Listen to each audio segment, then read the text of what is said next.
together, appreciate it. I was telling some of the guys earlier, you know, I don't spend a lot of time down in this part of the world, or haven't spent a lot of time down in this part of the world, but that's going to change. We came down a couple times this winter and fished out here, had some good days, had some bad days, but learned quite a bit. And you know, the amazing thing to me, which I've been trying to preach, we're doing this for close to 30 years now, doing seminars and traveling around and doing this. And first of all, I'm going to tell you how good it is to be back out getting in the car on Saturday morning, driving somewhere to do a seminar in front of live people. The last couple of years have been kind of tough to do it or find a place that wants to do it. So this is how we built what was Walleye 101, became Fishin. Was just going any place we could go and talking to whoever we could talk to. Some of you I've talked to multiple times over the years. Some of you are familiar faces I haven't met. Some of you I'm seeing for the first time. So we started this journey with Walleye 101 back in the mid-90s.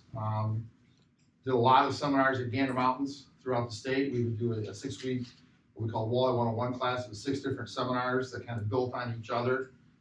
We would go to 4 different Gander Mountain stores, one on Monday, one on Tuesday, one on Wednesday, one on Thursday.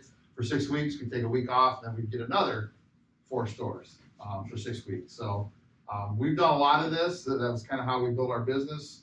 And again, having a chance to be in front of people and actually see smiling faces, and people look at you and go, "Yeah, you don't know what you're talking about." That's okay. I'm okay with that. It's nice to be back out. I am now, and I have been since 2003, a full-time fishing guide and fishing educator. This is what I do to make a living. We've got our website, Teachin, Fishin, a couple Facebook pages, our YouTube page, a lot of educational stuff. I do about 200, 210 charters a year. I spend April and May on Detroit River, do 2 trips a day every day. Then we go up to Saginaw Bay for the summertime, and then we head down to Lake Erie in the fall. And then between all that, we've got our seminars, our Teachin Fishin Anglers Club, everything. So we're doing education all the time. But this is what I do for a living. I don't have another job. This is, believe it or not, this is it. So you actually get paid enough to do this to have a life. Let's put it that way. Full-time fishing is more of a life than it is a living. You gotta like the lifestyle. But I do love what I do. So I'm gonna start today with some jigging stuff. My favorite way to catch river fish. I want to talk about some techniques. I want to talk about some specifics. I want to talk about some details that we know make a big difference that a lot of guys don't pay enough attention to. And then we can turn it into whatever you guys want to talk about as far as river fishing goes. I started my career before I became a full-time guide. I was a tournament fisherman, fished the Michigan Walleye Tour. I spent 6 years as a pro on the professional walleye trail. So I have fished every major walleye water you've heard of, from Fort Peck, Montana, to all the way to Niagara Falls on Lake Erie, and all the way from Kenora, the top end of Lake of the Woods, all the way south to Bull Shoals, Arkansas. And any place that you've ever heard about for walleye fishing, I have fished, other than Bay of Quinte, which is on my bucket list. For next year, we got a trip planned for next December.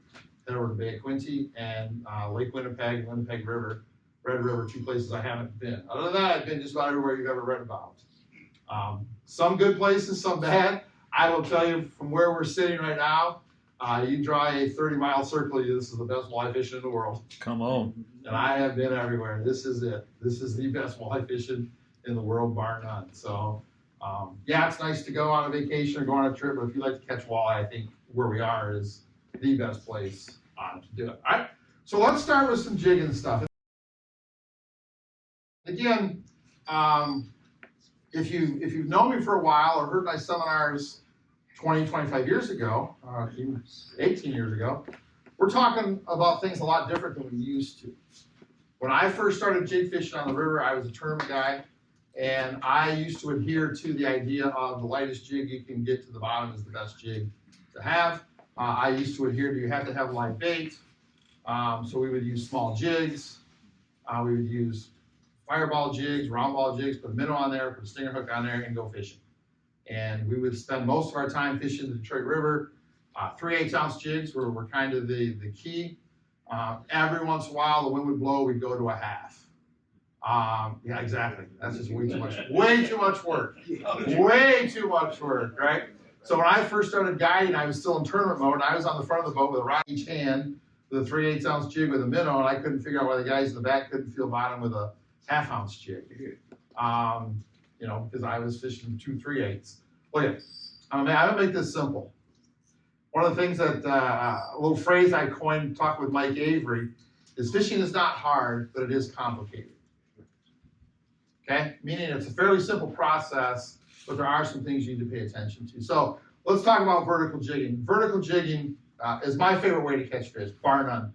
I do a little bit of everything over the course of the season. I love to catch fish with a rod in my hand.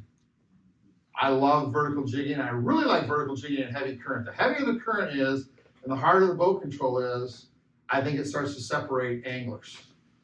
Right? It's really easy to control a boat if the current's not very strong or you're not fishing very deep. As the water gets deeper, the current gets stronger, the fish get more packed into specific spots. We'll talk about that in just a second. I think the better anglers kind of start to separate themselves, right? So I'm going to talk to you about a few things that I think are important, going to help you catch more fish this year, vertical jigging, no matter where you do it. First of all is boat control. I think I know because, again, spending 60 days a year on the river every day for 10 hours, I watch guys, I'm like, how's he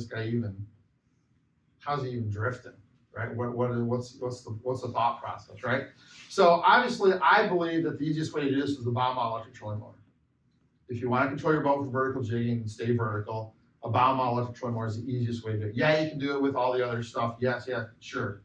Easiest way to do it, most efficient way to do it is a bow mount electric trolling motor, right? And why is vertical so important? Vertical is important because fish that live in a river don't really go out and hunt for their food like fish in a lake do. They sit in a nice little spot out of the current, they wait for the current to bring their food, they go out, they get something to eat, and they go back and rest. So if your line is vertical, your jig is going downstream at the exact same speed and direction that the current naturally brings food. So your jig looks right. That's why vertical is so important, right? Obviously, it's easier to feel, you don't get snagged as often, but the big thing is if you're vertical, your jig is coming downstream at the way a fish is used to seeing his natural food come to him. All right, well, we're gonna talk about there are times to not be vertical, but right now let's concentrate on vertical. So staying vertical is important. The guy in the front with that bow mount trolling motor, his job is to keep his line vertical. And he should keep that line in a circle about the size of that water bottle. That's about the size circle your line should stay in. So you're heading downriver and your line should be in that circle the whole time you're fishing. Gets outside that circle, you're in trouble. Okay? A couple things are going to make this easier. First of all, make lots of changes on your trolling motor. I'm going to tell you, I'm going to give you the best piece of advice I can give you. This happened to me by accident, like a lot of things. Dude, I'm a Bob Ross living example of happy accidents. My fishing is a living example of happy accidents. I was a foot pedal guy. Even with currently I'm a motor guide at XA5. First got it, I was a foot pedal guy, right? So, and I was able to control the speed and the direction, you know, with both feet and kind of do the whole thing, and 2 rods and the whole thing, right? It just takes practice. One day the wind was blowing so hard on the river, on the Detroit River, I literally could not stand up and keep my foot on the foot pedal. So I grabbed the remote out of the storage compartment. I started using this is so much easier. Because now it's just this instead of 1 foot and 2 foot and trying to do this, right? And you're falling off your seat. And I'm like, this is so much easier. So if you have a remote, I would encourage you to put your foot pedal away and grab your remote. Okay? You're a lot more efficient with a 1 rod in your hand and a remote and being vertical than you are with 2 rods in your hand with a foot pedal not being vertical. You catch a lot more fish, right? The other thing I'll tell you is this. My Motor Guide XA5 is obviously an electric steer motor. So with that, we can actually plug into it and see what's happening with the computer. I make about 30 to 35 changes every minute. I hit a button about every 2 seconds. Faster, slower, left, right, turn the prop on, turn the prop off. Those are the 5 buttons I use. And it's constantly, by the second week of the year, all the ink is worn off my remote. You can't tell where the arrows are. They're just gone. Because I am constantly moving. Because I want that jig to stay in that little circle. Once my jig gets like that, I'm done. And all the time it takes me to get back to here, I'm not fishing. So I'm constantly working on staying vertical. And I'll tell you, you start to stay vertical like that, you pay attention, You'd be surprised how after 2, 3, 4 days, right? And I can't tell how many guys I go by every day and they're, their line's out here at a 45-degree angle and they're yelling at the guy in the back and he's snagged. I'm like, well, yeah, drive the boat. So the guy in the front, that's the responsibility, is to drive the boat, stay vertical, make lots of small changes. That's a big deal. The other thing I think that makes, there's 3 other things that make a big deal in staying vertical, make it easier. Big jigs, right? Forget all that crap about little jigs. Stop. You shouldn't have a jig in your boat less than 3/4 ounce. That's all I fish. I fish a 3/4 ounce. The guy in the front, person controlling the boat should have a 3/4 ounce jig. Everybody else should have a 1 ounce jig. Done. Stop. You don't need anything else. Don't need another jig. Same jigs I fish in the Saginaw River, where the current is about this fast, and I'm fishing 6 to 8 feet of water. I fish a 3/4 1 ounce jig. Come down here, 3/4 1 ounce jig. Detroit River, 3/4 1 ounce jig. I go looking for big fish. We'll talk about it a little bit later.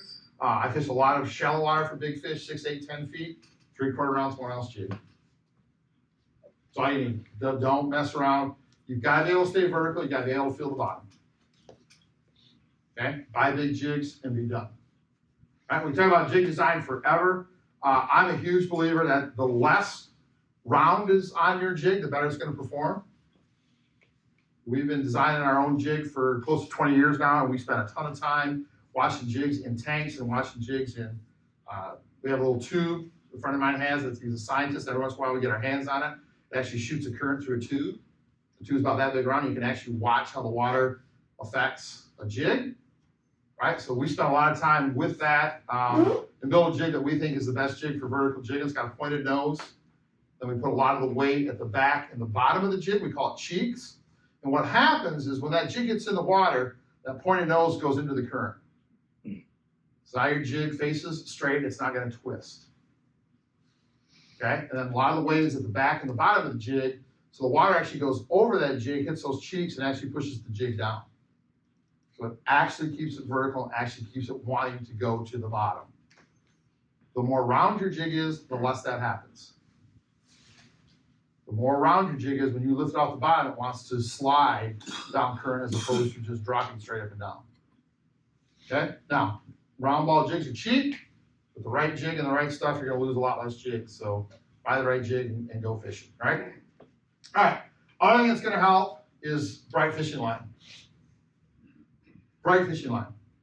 This is Sunline SX1. This is actually plasma. This is like 3 or 4 years old. It was bright green. Now it's kind of not quite bright green. I've got some bright yellow stuff up here. I use Sunline either SX1 or plasma braid, either green or yellow, don't care. But you want a bright fishing line, okay? The reason a bright fishing line is important is this. When you look at a side view of a river, the heaviest current's at the top where your boat is. Slowest current's at the bottom where your jig is, right? So your boat is already moving downstream faster than your jig is if there's no wind. You're already not vertical with no wind. Now you add wind, which wind does it not blow? Tuesday, Wednesday, Thursday, it doesn't blow. I'm just telling you guys, you want to enjoy a day with no wind, come during the week. Seems to be a lot more wind during the week. And we'll show you why there's wind during the week in just a second. But that bright fishing line is important. Because a lot of guys, when they start doing this, is they start staying, hey, I gotta stay vertical. So what they do is they watch their line from their rod tip to the surface of the water. That's irrelevant. That line does not matter at all. Because none of that line has been affected by the current yet. So what you want to do is actually be able to see your fishing line down below that heavy 6 to 8 inches of top current. See it down there, down to the bottom, make sure you're vertical. Lots of days, especially the wind's not blowing the same way as the current, your line from your rod tip to the surface will not be straight, but your line is vertical from below the heavy current down to the bottom. So you've got to be able to see your fishing line. That's huge. A lot of times, bites too, especially big fish, all you'll do is you'll lift your jig and go to drop it, it won't drop, and you'll see your line start to curl, or you'll start to see it just kind of slide. Move a little bit, just a little tick, right? If you have a line you can't see that happen. I can't tell you how many fish I catch that I never feel a bite, I just want my line just doesn't do the right thing, and you just lift and set the hook and away you go. So being able to see that line is important, okay?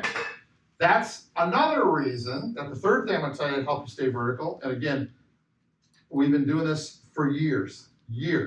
10 hours a day, every day, 50 to 60 days a year for the last 20 years. So I'm not guessing at this, right? Fish a short, stiff fishing rod. Short. This is a custom design rod that we designed for Denali. It's our rod. It's not the same as the stock rod. 5.5 foot medium heavy. That's what a jigging rod should look like.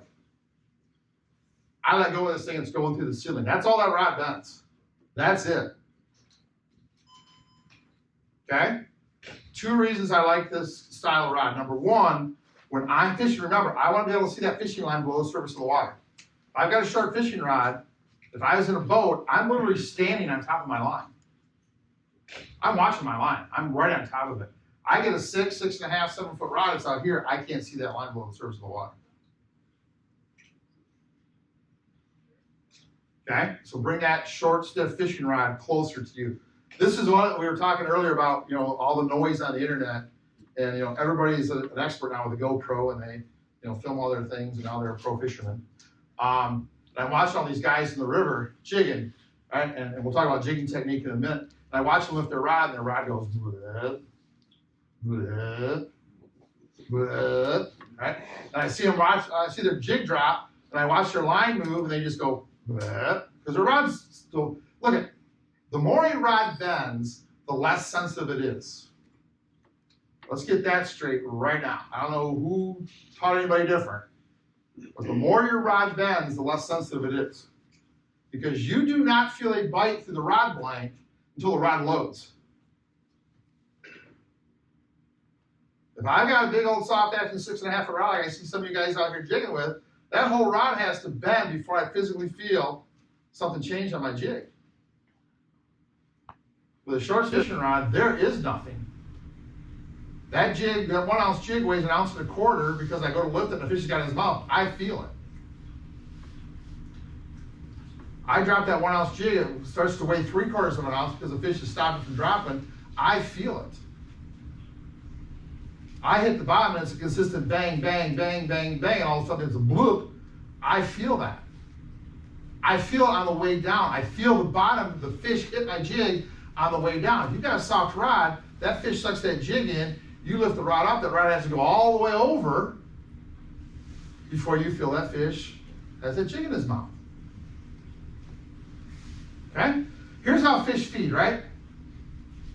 Someone goes down the river, a fish sees it, he goes, oh, that's kind of nice, and he goes, sucks in a whole bunch of water. Sucks in everything around, whatever he wants. He's got this object in his mouth, he takes all the little stuff, filters it through his gill rakers, and he makes a decision to either swallow or spit back out what he took in, right? And it takes about that long to do that. Literally, that long to do it. They are constantly putting stuff in there. They're like a 2-year-old. If they see it, it goes in their mouth. Right? Something goes by, they suck it, they spit it, they suck it, they spit it, they suck it. They're constantly doing that. So they're really good at it. Right? What you want to do is you want to feel that fish suck the jig in, not wait and feel it as he's spitting the jig out. That's why a lot of you guys have to have stinger hooks to catch fish. You never feel the fish suck the jig in. You don't feel it till you go to lift and your rod bends all the way over. By that time the jig's on its way out, you catch them right here, barely on the stinger hook. It's got nothing to do with fish biting light. It has to do with you're not feeling the fish until your rod completely loads up. You should be able to feel that jig change and that fish bite as that jig is falling. Now you got it as he's sucking it in. I teach jig fishing what I call a 3-tap method. It's pretty simple. First tap you feel is the fish sucking your jig in. The second tap you feel is the fish spitting your jig out. The third tap you feel is me going, hey dummy, you just missed another one. That's the third tap. Right? You don't ever want that third tap. Okay? So having a short, stiff fishing rod, no stretch, bright line, and a heavy jig, now you can feel what's happening. Anything changes on that jig, you feel. And that's what a bite is, guys. Remember, if we're casting or trolling and that jig's going through the water horizontally, we get a fish, right? The rod bends, the rod goes like that, right? If you're waiting for this on the river, they're going to catch a white bass. Walleyes don't do that. Right? All a walleye does is that jig is going up and down, and he just stops it. And now your jig feels lighter, doesn't get to the bottom. Or it hits the bottom and he sucks it in, you go to lift off the bottom, it feels like it's stuck on Velcro. Those are all fish. If you're waiting for this or a big thump, you're gonna miss a lot of fish. Right? So you gotta be able to see your line, feel your jig. So what a bite is anytime your jig feels different, set the hook. So here's my other reason for heavy jigs. The easier it is to feel your jig, the easier it is to feel something different on your jig. If you've got a light jig and you're going, is that bottom? Is that bottom? That could be bottom. A lot of those are fish. Bottom should be instant. Thump, there's the bottom, right? Thump, there's the bottom. Thump, there's the bottom. Thump, there's the bottom. No bottom, set the hook. Right? You got a 1 ounce jig, it weighs an ounce, it weighs an ounce, it weighs an ounce, you're gonna drop it, it weighs 7/8 of an ounce, that's a fish, set the hook. You got a 1 ounce jig, a 1 ounce jig, a 1 ounce jig, you're gonna lift up the bottom, weighs an ounce and an 1/8, set the hook, that's a fish. If you guys learned nothing today, set the hook more. Just, if you feel anything doesn't feel right, set the hook. And you'd be surprised how many times your rod bends over. Right? Okay? All right, everybody okay with that? Yes. Right, so the right gear. Now, I tie direct. I'm not a leader guy. I can give you a gazillion reasons for it. If you want to argue leaders, I don't use a leader. You know, I get lots of reasons from guys, and the biggest one I get, I think for me that I hear more and more often is I start to hear it's easier to break off. And I look at a guy and go, that's the dumbest thing I've ever heard. Why would you ever want to break off on purpose? Look, I sell jigs. I make money selling jigs. I want to sell you jigs. I don't want you to lose it. So remind me before we're done today, I'm going to show you how to get most of your snags, about 95% of your snags out. So that should never be a reason to use a leader, right? I get line twist a lot. Hey, if I don't use a leader and put a swivel in here, I get line twist, right? 2 little tips here real quick. I don't know if you noticed or not. I was hoping the river wasn't going as fast so we could actually go out when we're done today, because I want you to actually feel this. When you're jig fishing, you should never ever hold your reel like this. Well, there's something I see on the internet all the time. I'm like, oh my gosh. Because when you do that, you've got the reel in your hand. Take your hand off the reel, come all the way forward in front, and now look what the rod does. The right balanced rod faces where? I don't have to force it down. It's already fishing tip down. And I don't have this reel in my hand. It's a whole lot easier to fish. The first time you're out next year, just do that. Do this and jig, do this, and tell me if you can't feel the difference. Huge difference in what you feel. And you got a lot more control of the rod too. Another thing that I'm going to give you one of my charter captain pet peeves, right? How many of you are this guy? We're getting ready to move, so you do this, you take the jig and you hook it up here. All right, like this, right? And we get to where we're going. You gotta get your rod, it's all tangled, you're doing, all right, okay. All right, let me show you a little trick. I'm gonna show, all right, pay attention. You should never have less line out than your rod is long. Ever. Ever. So we're getting ready to move, right? You reel up, watch what happens. Look how easy that is. Now you get to where you're going, and I'm fishing. I watch people try to tie knots with that much line out. Well, what are you doing? Get some line out here, right? So never have less line out than your rod is long. So now it's just a simple jig comes up, you just slide it right into your hand, right? You stick it on the keeper, you get to where you're going, you unhook it, and you're going fishing. Okay? Plus it doesn't beat your guides up. Right? You don't ever want to stick a hook inside a guide. And you definitely don't want to do this.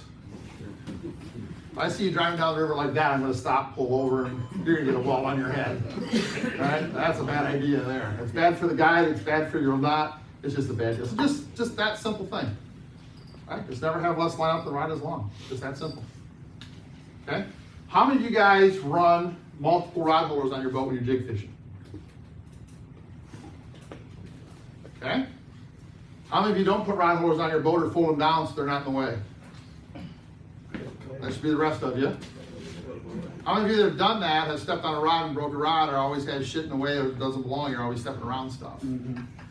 Here's what I'll tell you. I know for a fact, rod tips in the air never get broken.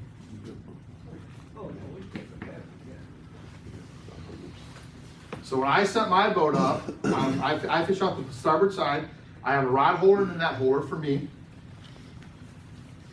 On the starboard side gunnel, I have 2 rod holders and a net holder, one for each guy. On the port side of the boat, I have 3 rod holders and a net holder. I have 3 nets in my boat. One for me to just grab and do my own thing if I want to, and then one on each side. You guys ever had doubles? You ever had triples? Just telling you, it's a good idea to have a couple extra nets. Ever had something get tangled in the net and you got a big fish on and you got 1 net? You liar. I'm not gonna tell you how I know, but I know that happens. It happens, right? So what I do now, right? And again, I watch guys on the internet, and I see guys, so we're fishing, and you catch a fish, I gotta net your fish. They reel up and they put the rod down. All you gotta do now with that rod holder is take your rod, you're jigging, pick it up, stick it in the rod holder, go net your fish, put your rod on the rod holder, you're back on the bottom. You never have to reel up. You never have to lay a rod on the floor. When you tie a knot, rod's in the rod holder, nobody's stepping on your stuff. Right? Same thing with tools. I watched a guy the other day, I kind of laughed really loud. Got a fish, takes off, throws the pliers in the net, because he takes the pliers, unhooks the fish, throws the pliers in the net, puts the fish in the live well, his buddy grabs the net for another fish, and there goes a $25 pair of stainless steel pliers. There should be a spot for that stuff, guys. I don't care if you take a Folgers can, drill a hole on the gunnel, just throw crab in it. Nothing should ever be on the floor.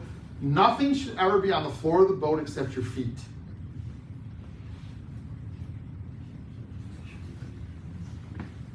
That's how stuff gets broke. I'm a little tip here to go a little off topic, but my tackle organization, everything is in very, very small, specific boxes. So I'm fishing number 5 flicker shads. I've got a deep 3700 box that's loaded with number 5 flicker shads. That's it. I don't have 27 boxes out. My jigs I keep in a 3600 box, a little Plano box. I have 1 box of 3/4, 1 box of 1 ounce. That's it. Everybody works out of the same box. I don't have 17 boxes of jigs all over. Right? We sell a little stinger block that holds stinger hooks. I've got 5 of those on the boat. Every seat has one underneath it, and there's one on the dashboard by the oh shit handle underneath on the passenger side. Each one holds 15 stinger hooks. There's 90 stinger hooks ready to go every day on my boat, hanging out somewhere. You don't have to go digging through a box to find a stinger hook. That stuff saves time. It's guarantee it saves money because you're not breaking stuff. Right? I keep my plastics in a 3700 box. So I have 1 box that's worms, 1 box that's shad bodies, 1 box that's finesse minnows, 1 box that's disc worms. That's it. I go to Detroit River with 6 tackle boxes, 6 3700 boxes. That's it. I watch some of you guys, you got a tackle bag you could go for 9 months in Europe with. What are you doing? You're going to the river. You need a chartreuse jig, you need a glow jig, you need some brown worms, some black worms. Go fishing. What do you need 97 pounds of tackle for to go jig fishing? Right? Get your stuff sorted, get your stuff small, get your stuff in small boxes. So all you have out is what you need out.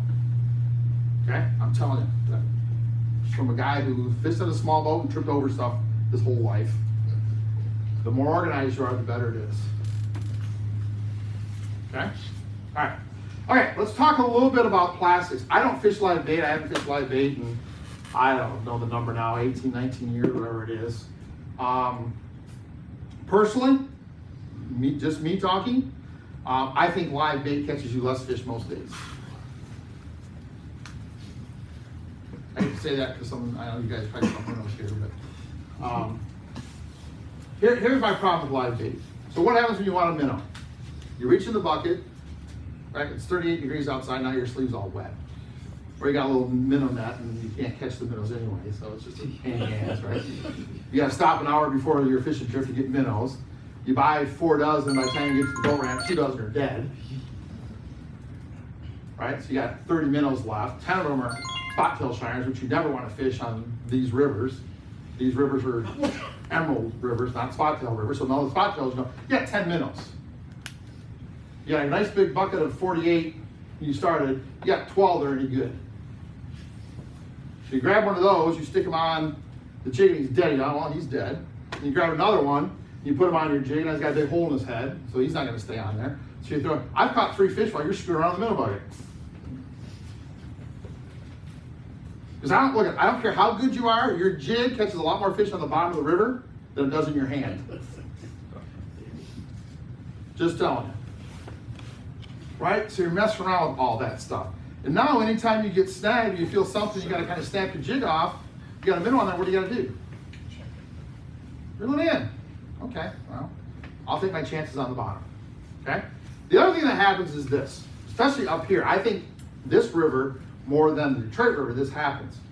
You got a bucket full of perfect 3-inch emerald shiners. You're like, man, I got the best minnows in the world, right?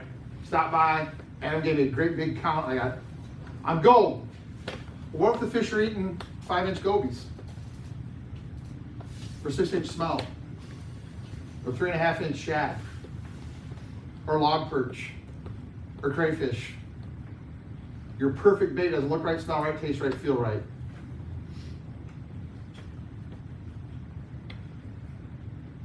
Okay? Learn how this plastic thing works. Trust it. Don't take minnows the first couple times you go fishing next year. You will learn that you can catch fish without minnows. You know the best way to not be a crawler fisherman? Don't take crawlers. Too many guys, I want to try to fish with plastics, but they've got 5 dozen minnows in their boat just in case. You're going to make one drift, you go, oh, we haven't caught anything yet. What's the first thing you're going to do? You go back to your crutch and put a minnow on.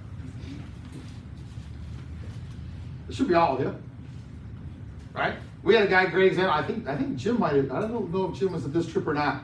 We do these 4-day fishing weekends, called fish education weekends. We took one up to Saginaw Bay years ago, and it was called spoon-fed walleye. It was trying to get everybody to understand how to catch fish on spoons, which is one of the best ways to catch fish trolling. We can have that conversation later if you want to. Okay? So we set this whole thing up. You spent a whole night. Here's how you're going to set up your boards. Here's how to do it, right? You can do it with inline weights. You can do it with snap weights. You can get them down with lead car. However you want to do it, I don't care. Here's how you're going to run your spoons. Here's some things that are different. Here's what you should try. So a bunch of our boats go out. We had 13, 14 boats go out. And a bunch of guys come back. They got 3 fish, 4 fish. You know, they're asking questions about, hey, this didn't work, and how do I do this? Which is the whole point of the trip. The whole point of the trip is by the time you're done in 4 days, you're a spoon guy. One guy comes in, and they got a 3-man limit. I'm like, oh, way to go, Al. He's like, well, I'm like, okay. And fishermen, when you're trying to teach a fisherman, and they give you a well, it's like your kid, you look at your kid and go, he's like, well, yeah, right? I'm like, okay, tell me the story. He goes, well, we couldn't really get the spoon bite going, so we put on crawlers. I'm like, Al, I know you can catch them on crawlers. That's not the point of this weekend. Yeah, I know. So the next day he goes out, and the guys get a little better, and Al comes back again with a 3-man limit. He goes, I caught some of them on spoons, but he goes, couldn't quite dial in, so I put crawlers on it. So 3rd day he goes out, and he fishes, and now this guy is honestly an absolute perfect, really good spoon troller. But I had to get him broke of the habit of don't go back to your crutch. If you want to learn a new technique this year, I don't care what it is. If you want to learn a new technique, if you want to learn how to catch fish on crankbaits this year, don't buy any worms. Don't even put a spinner blade in your boat.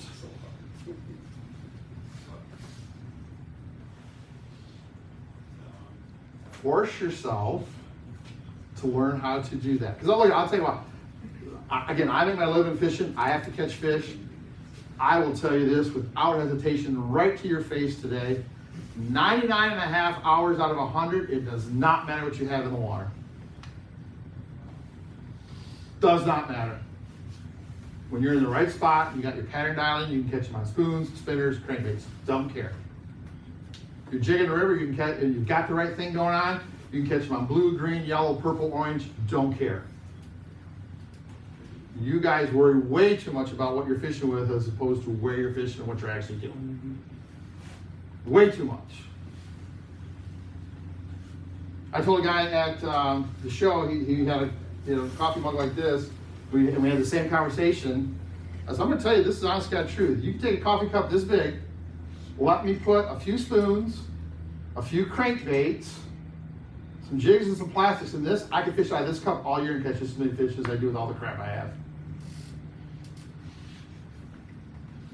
You guys are stuck. You guys spend more time trying to figure out what you're going to put on your line than you do fishing. How many of you open your tackle box and go, duh, I don't know. Right? End up using the same thing you have. All right, let's talk about plastics. So we're not gonna fish live bait, we're gonna fish plastics. So I fish 5 different shapes that I carry, 5 basic shapes I carry. And each one of these imitates a different style of bait fish. And each one has 2 characteristics that I think is very important. Again, this is one of those special things that become a lot more common the last couple of years. We were ahead of the curve on this, so it's really cool to see some of the research come out. Each type of plastic has 2 characteristics. One is called the fall rate, how fast it goes back to the bottom, right? Everything being the same jig. Each plastic is going to fall a little different. And each one has a different what we call fall angle, how it actually falls back when it goes back to the bottom, okay? So this is the basic worm. Everybody knows what the worm is, right? Right, wind out worm. This is our thump worm that we sell. Doesn't matter. Just a real thin piece of plastic. Has very little water resistance. Doesn't weigh hardly anything. Okay? You want to have these in the boat. You should always have a worm. When you start the day, somebody should have a worm on because they catch a ton of fish. Usually smaller males, usually spread out around flats. We'll talk about different shapes and how they affect different types of fish in just a second. But you should always have a worm on. Somebody in the boat should have a worm on.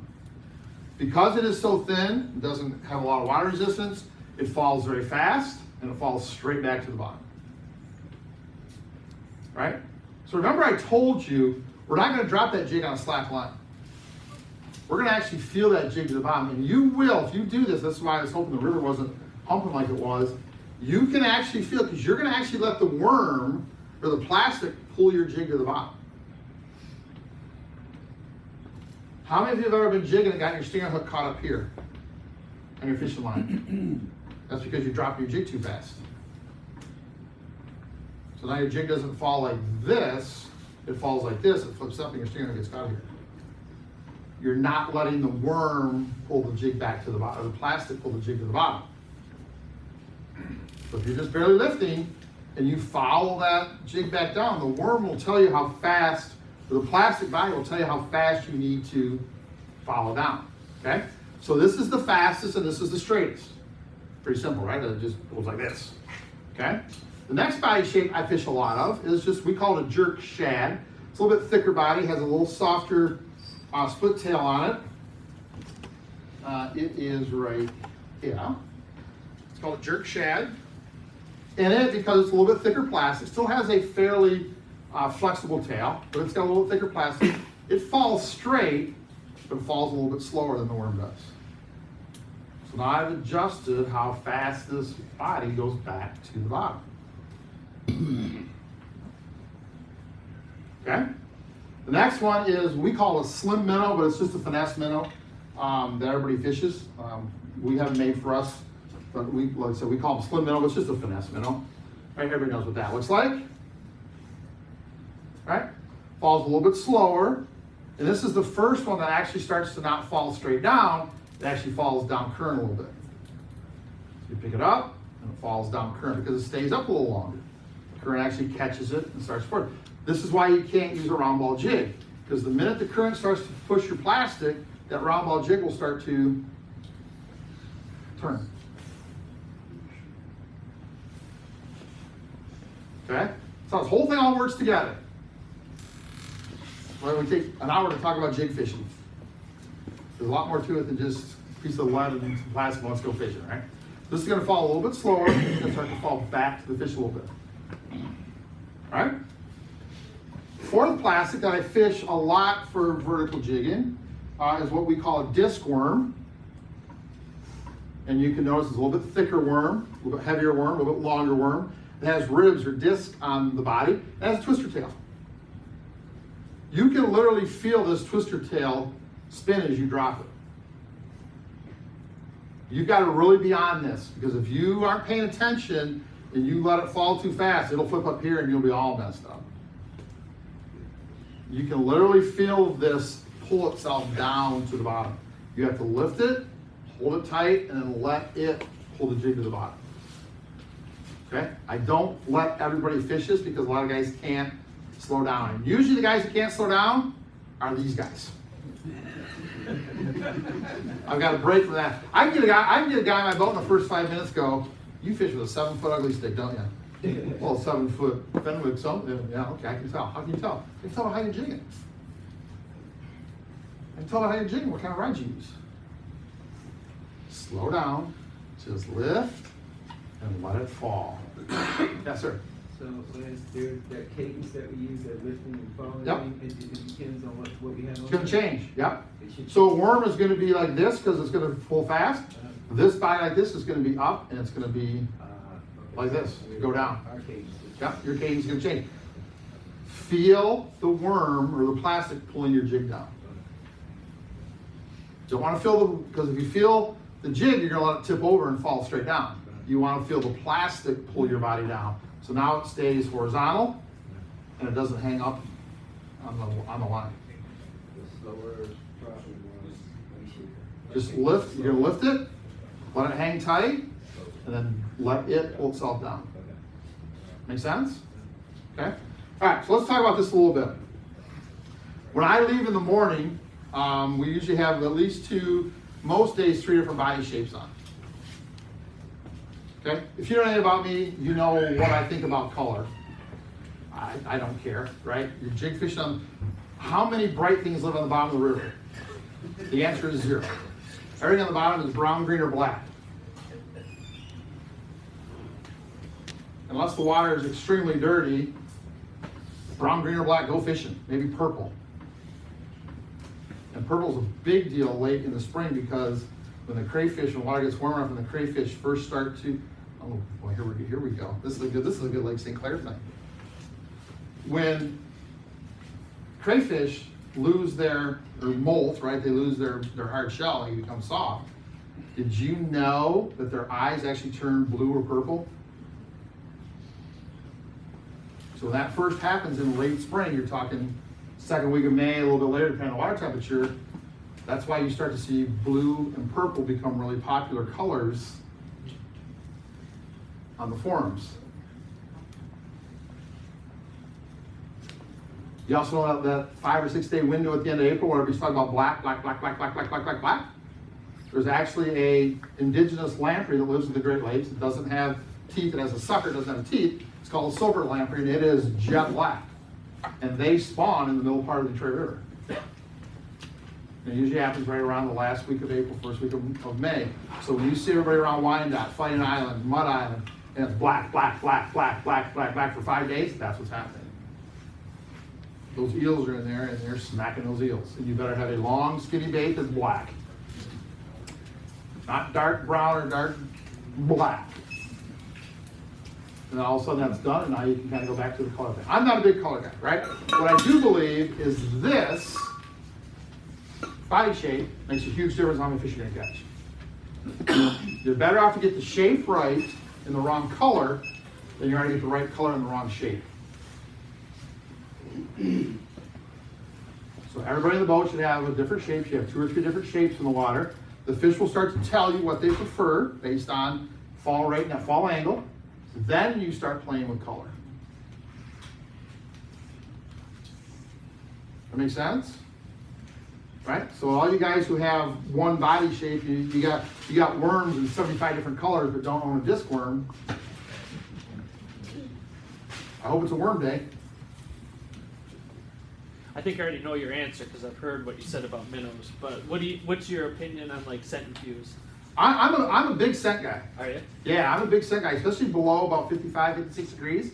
I'm pretty, you hop in my boat in the spring, you'll find bottles of ProCure all over the place.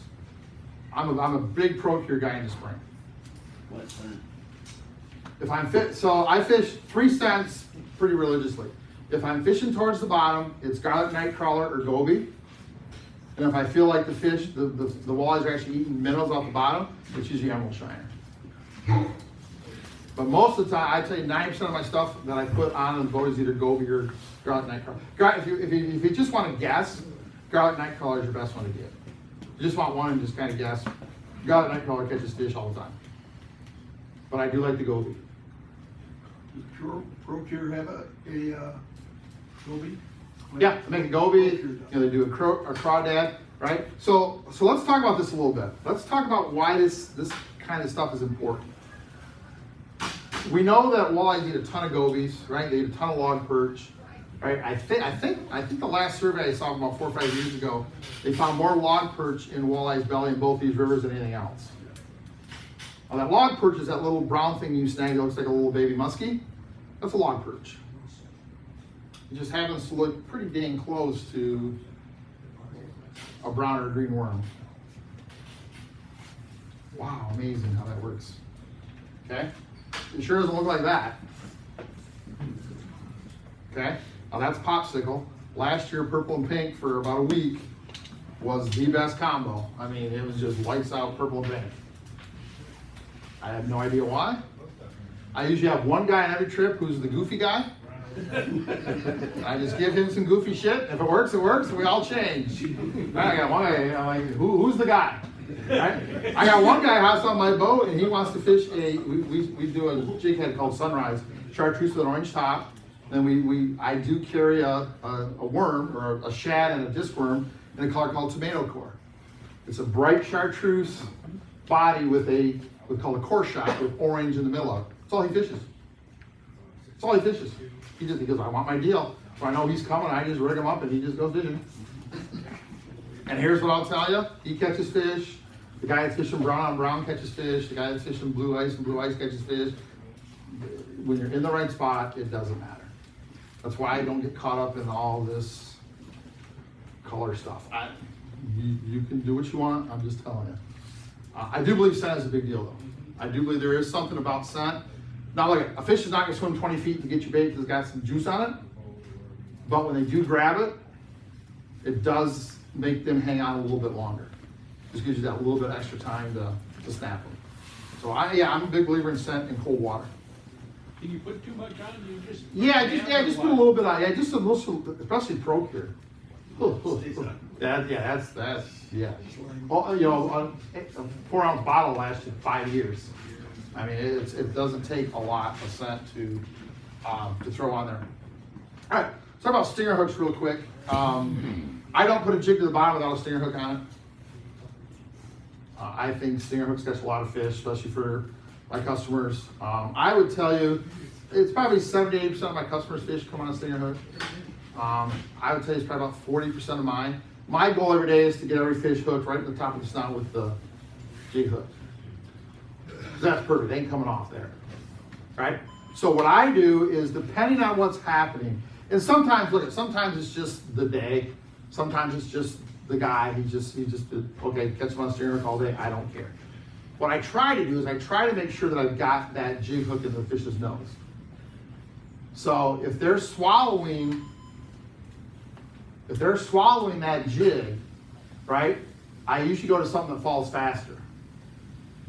So I'm lifting and dropping more often, my chance of getting that jig hook in their snout is better. If I'm getting a lot of fish on the stinger hook, I'll go to something that falls a little slower. Trying to always adjust to get that jig hook top of their snout. So that's your best hooking option, right? You don't want to fish on a stinger. You really don't want a big fish on a stinger. And you do this enough, right? There's a lot of times where, of course, you're like, oh no. You set the hook and you start reeling, and you physically, when it's on a stinger, you feel it kind of rip, like a perch bite, like crap. And your rod bends over, like that's a big one. And I was like, whoop, and it's on the stinger hook. I just don't like fish on the stinger hook. I just don't like them on the stinger hook, right? But it happens, right? So let me show you something real quick. We talked about reeling and keeping your line tight and keep reeling, right? As opposed to lifting rod. Here's the biggest reason. You got a fish on a stinger hook and you're reeling, where's that stinger hook gonna stay? In his mouth. The minute you stop reeling, what's that one else jig do? It actually falls and pulls that stinger hook out of the fish's mouth. Quit. You get that a lot when you snap jig. There you go. Quit, snap, and start reeling. Keep your rod tip down and start reeling. You're snapping your jig like that. Never gonna get one. All the time. That's why you don't snap. Okay? I use stinger hooks all the time. Stinger hooks that we use, we designed these about 15 years ago. They're good buddy Paul Doty from Angler Quest Charters. We use size 10. Size 10 is my favorite hook. Talk about that in a second. Most of the ones we sell are size 10. We do sell size 8. 3-inch stinger hook. When it's pulled tight, it's tied on 14-pound Berkley XT, which is an abrasion-resistant mono. That's key. You don't want to tie stingers on fluoro because fluoro sinks. And you don't want to tie stingers on braid because braid is too soft. It doesn't hang stiff. Okay? This is 14-pound mono, so you got a hook at one end, and the other end is a crimp with a loop. So now we just take that loop, it slides over the hook, and you just pull tight. Tighter the fish pulls, the tighter that gets. If you want to change your body, you simply grab the sleeve, open it up, take it off, put your new body on, put it back on, pull it tight, you're done. What's the optimum width of this? You want it right to the back of your plastic. Okay. That's typically what, 3 inches? Yeah, it's about 3, I think it's 3 inches pulled tight. I'll tell you what it is. You see, if you want to tie your own, you put your hook on your line, you grab the fishing line, you stick the point of the treble into the back of your fat of your hand right here, and you tie your knot right here. So it's that long. Whatever that like this. Or build a jig. That's my ruler. Yeah.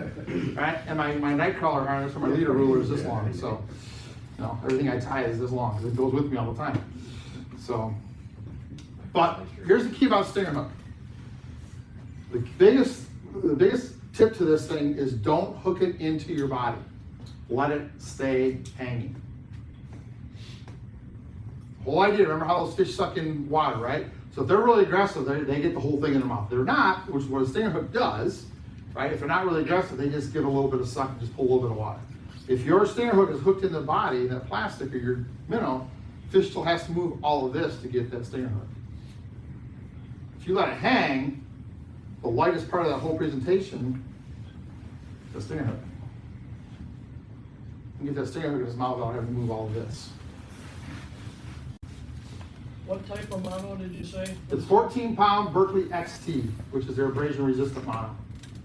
Then you want to buy, if you want to do this, you want to buy the sleeves that are just barely over twice the size of the diameter of the line. With the line 014, you want to buy like 030 sleeves. You got 1428 coming back, you want just a touch bigger. And you just tie a little knot, put it back to the sleeve, tie a little knot, and it just slides back and forth. See? A little tip there. Now, if you got extra time in your life to tie stinger hooks, more power to you. I used to. I can't tell you how many hotels I got yelled at for tying stinger hooks on the bedspread. I was trouble sticking them in, all these little, like, sorry. All right, so we use size 10. Here's what we did a couple years ago. So I have guys argue about, bigger stinger hooks catch more fish. So again, this isn't, you really can't be scientific with this, but if you catch enough fish, you pay enough attention, you can kind of get some, I think, data. So one year we fished 10s, 8s, and 6s. Okay? You go any bigger than that, if the hook's too heavy, it just, So that's the 3 common sizes, 10s, 8s, and 6s. So what we found out, again, just kind of paying attention and watching, is we hooked more fish on the stinger hook with the 6.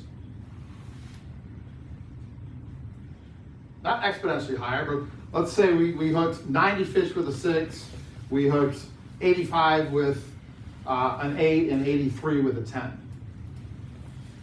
But the percentage of fish that came off was higher the bigger the hook got.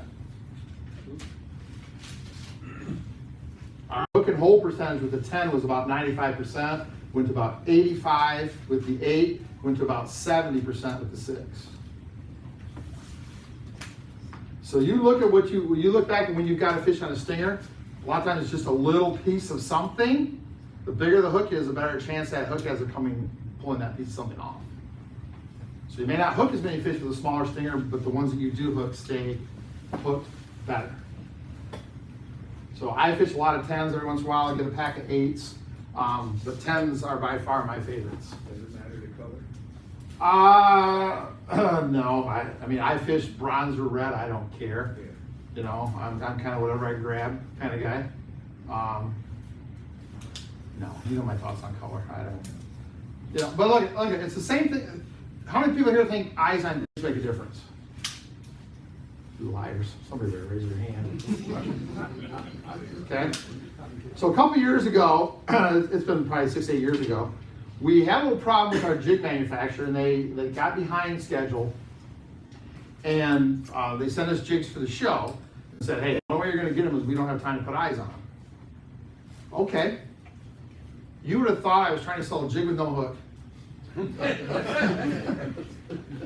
And the people are calling, do you know what I have in my boat? Do you know what me and my customers use?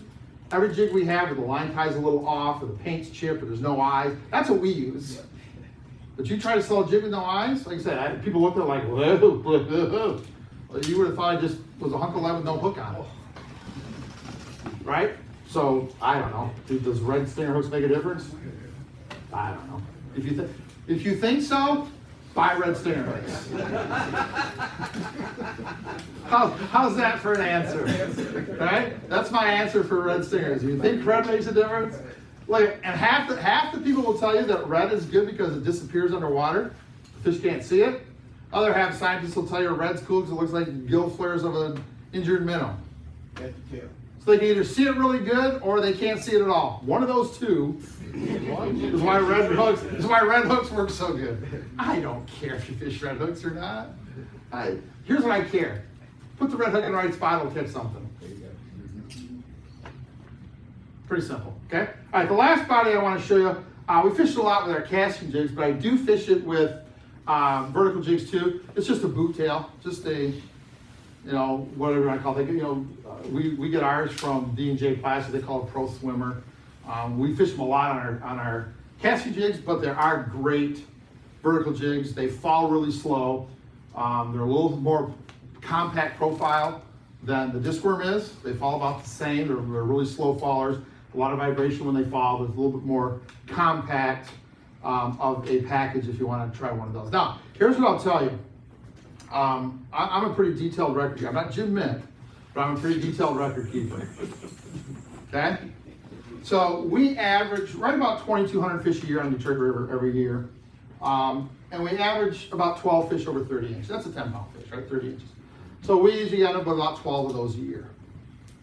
Some years it's 4, some years it's 20. It just depends on the year, right? But it's right around 10 to 12 big fish every year. We should tell you a couple things. Number one, even if you're on the water every day, your chance to catch the big fish is not very good. There are some things, we'll take a little break, and I want to come back and talk about fishing just for big fish on these rivers, because there are some details I want you to pay attention to. But here's what I know. About 80% of my big fish come on either that disc worm or this paddle tail. Big fish like bodies that fall slow. So if you are trying to catch a big fish, don't put a worm on. Don't put a worm on.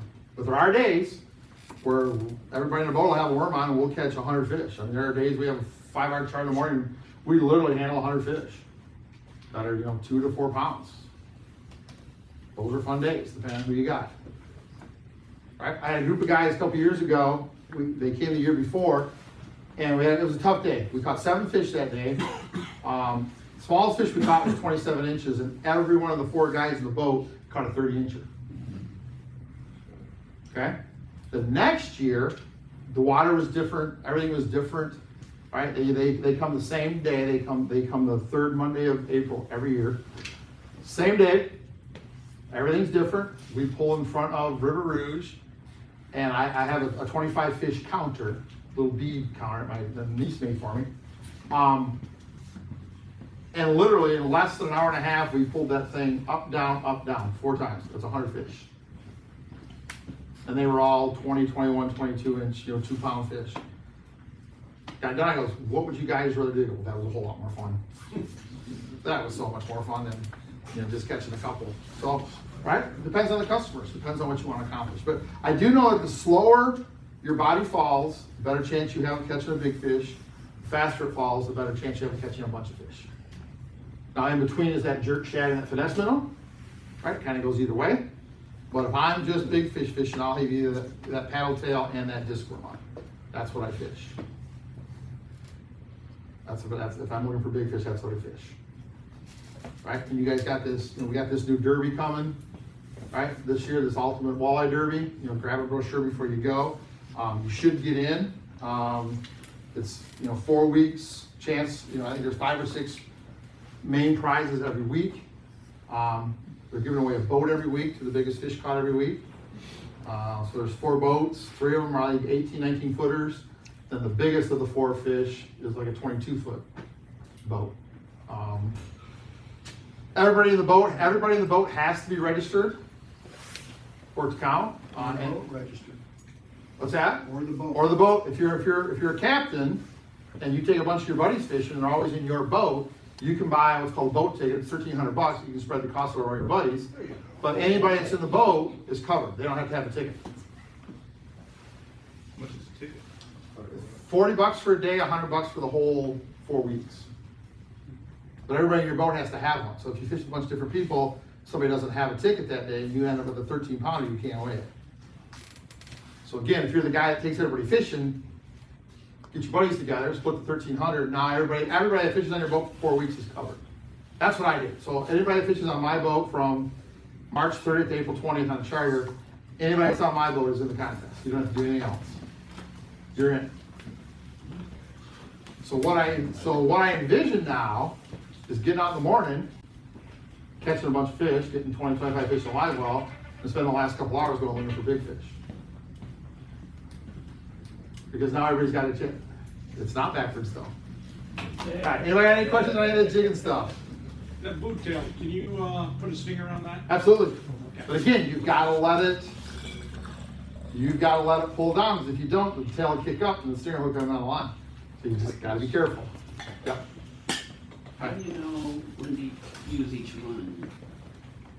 So you start the morning, you've got 2 people, everybody fishes something different. And maybe one with a worm, one with the disc worm, and you kind of work from there, right? So the disc worm starts catching fish, maybe you go change the worm to maybe a shad, so now you're kind of not quite as, you just kind of work through the process. Okay. It's just a process every day, which is one of the advantages of having 5 guys in the boat. If they all have the same jig head. If they all have the same size jig head, that's, If you go with guys that swear by that round head, they don't get to fish on my boat. forget it. And Leo makes a great point. Get in your boat and have 3 different people fish 3 different jig heads. One guy's vertical, nobody else, the other 2 guys aren't. There's no way they can be. Because my jig falls different than a fat boy jig, falls different than a round ball jig, they all fall different. And the more round they are, the more round they have in them, the slower they're gonna fall. The less control you have. Stay away from round ball jigs. Even the short little fat. Look, I love Roy Miller. Roy Miller is one of my best friends in the world. I think Roy paints some of our colors because I want them to be right. That jig design is. Now, here's what I'm going to tell you. Number one, I'm going to brag a little bit. This is the only jig that I know of, that's ever been designed from scratch to do a specific thing, fishing heavy current. This is not a do-it mold. You can't go to the store and buy that mold and make that jig. Cannot do it. That's our jig from the start. We spent a lot of money, a lot of time, a lot of effort, a lot of CAD drawing, a lot of time in tanks, making sure we got the right jig design. That is done from scratch with one purpose, fishing right in heavy current. That's it. It's terrible for the weeds. It's terrible jig for casting. It's terrible for it's heavy current, stay vertical. That's all it does. That's what it's designed to do, and that's what it does better than any jig on the market. I will tell you that without question. You just answered my question. I truly believe that, right? And when you start to go away from a jig that falls like that, everything changes. How fast it falls to the bottom, how it hits the bottom. When our jig hits the bottom, it doesn't roll over. And this took a long time to get right. But when our jig hits the bottom, and again, this is why you can't leave slack in your line, but when our jig hits the bottom, it hits like that. You drop a round jig to the bottom, you don't know if it's gonna roll like this, or roll like this, or hit like this, you have no idea. Or bounce down. You keep that line tight, that jig falls just like that.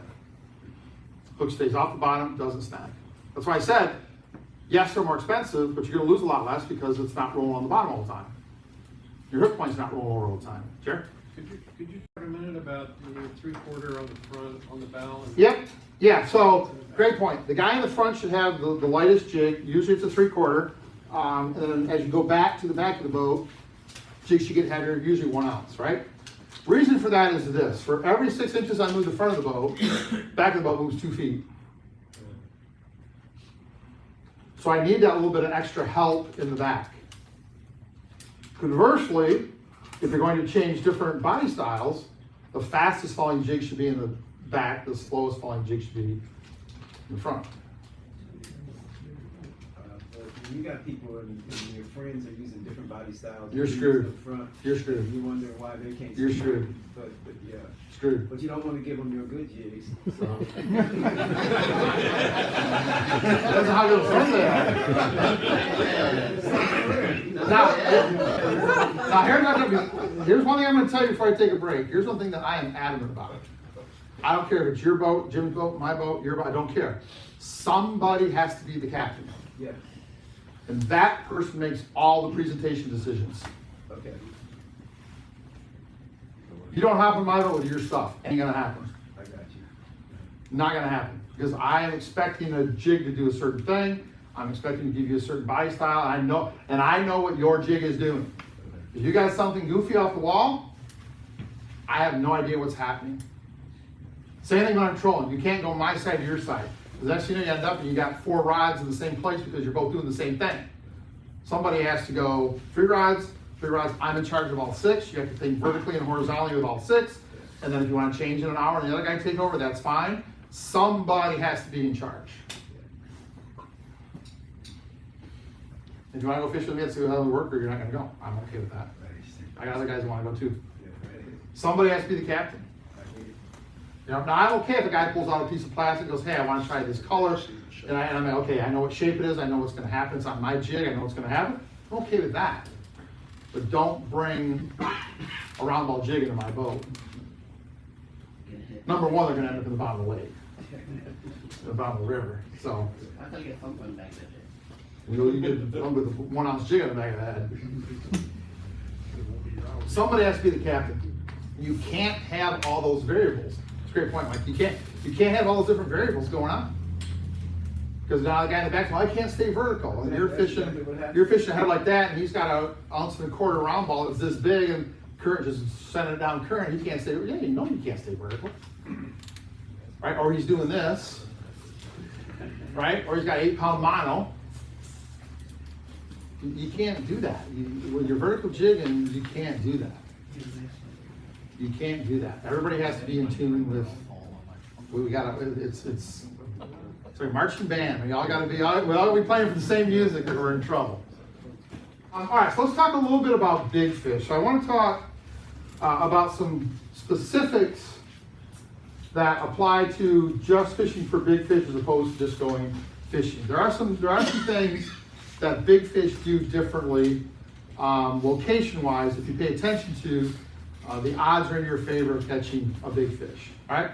First thing I'm going to tell you is this: most of my big fish come shallower than 12 feet, and a lot of those come shallower than 8 feet. You're not going to catch a lot of big fish consistently in 20, 30, 40 feet, just randomly drifting down the river. That's not what big fish do. Big fish, even if they're not spawning, even if it's just in the summertime, it's a lot more efficient to feed in shallow water than it is deep water. The less space my bait has to run away from me, the easier it is for me to catch them. And that's why I think walleye specifically, especially in rivers, they like shallow water, big fish do. Obviously, you time it around the spawn, pre-spawn, spawn, early post-spawn. That definitely is part of that too, is just being around the spawning grounds. But I would say you got a lot better chance of catching a big fish shallower than 15, shallower than 12, up around 8 than you do in 30, 35, 40 feet of water. Jigging. Jigging. I tell you, I catch fish every year that I go to my grapes and I get hit in the head with a trolling motor before they hit my jig. That's right. Just like, hey, look at that. And another thing, when they get in that shallow water, this is where I think people give fish way too much credit. You know, look, these fish have a brain the size of your pinky fingernail. They're stupid. Right? We make them look really smart, but they're really dumb. Right? They're not that smart. Right? Now, obviously, the smarter we make them look, the dumber we don't look if we can't catch them. But they're really dumb, right? They're not very smart. When fish get active and aggressive, I don't care what species it is, but let's talk about walleyes jigging in the river. When walleyes get shallow and they get aggressive and they're feeding, they don't care about boat traffic. They don't care about the amount of people. They don't care about what's overhead. They're in there to do one thing, that's eat, and nothing else is going to stop them. I caught a 12.5 pounder a couple years ago. Literally never felt the fish. Saw my chartreuse jig disappear off the bottom. That's how shallow I was.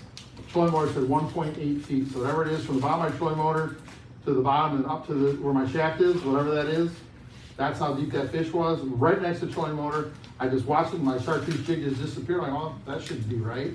I caught a 12.5 pound walleye. They don't care. When they get shallow, you guys are giving fish way too much credit. When fish feed, they don't care about anything else. Now, when they're not active, they're negative or they're neutral, right? Then those other things, those factors do apply. But when they get shallow and they're herding up bait fish, they could care less about anything else. Don't care. All right, the other thing I'm going to tell you is this. You'll very rarely catch a big fish on a flat. Big fish have a tendency to stay close to breaks. The closer they are to access to deep water, the closer that shallow water is to deep water, the better chance that shallow water spot has of being a producer of big fish. Because when they do want to leave, they want to leave fast. They don't want to swim through a quarter mile of 8 feet of water to get out to 20. So they spend a lot of time at the tops of breaks where it drops off real quick into 20, 30 feet of water. They like to roam those edges. Okay? Or if you get a situation in shallow water where maybe you've got a bunch of sand and there's rocks or hard bottom, they'll sit right on that edge. They're very rarely just randomly spread out over an area. They're definitely edge fish, right? So when you guys hunt, right, you got a lot better chance of finding game fishing edge or hunting edges and you just out in the middle random somewhere, right? Fish the same way. Tops of breaks that have access to deep water or pieces of structure or bottom composition changes in shallower water. That's a big deal too.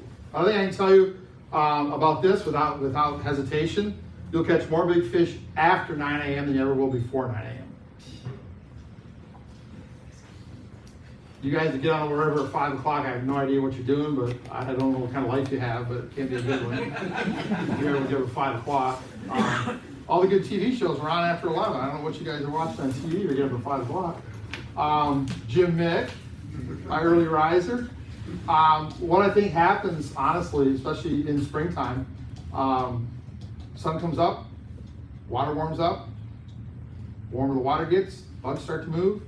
The more the bugs move, the more the bait comes in, starts to eat the bugs. The more the bugs there are, the more bait there is, the more walleyes there are. I catch more big fish after 9 a.m. than I ever do before 9 a.m. Ever. So we do go out in the morning, fill our basket, and then 9:15, hey, you guys want to go try to catch a big one? And we go looking for big fish. As opposed to what most people would think, get up early, go looking for a big fish, and then go scramble to get your limit. Those big fish, especially shallow, are a lot more active after the sun comes up and the water warms up.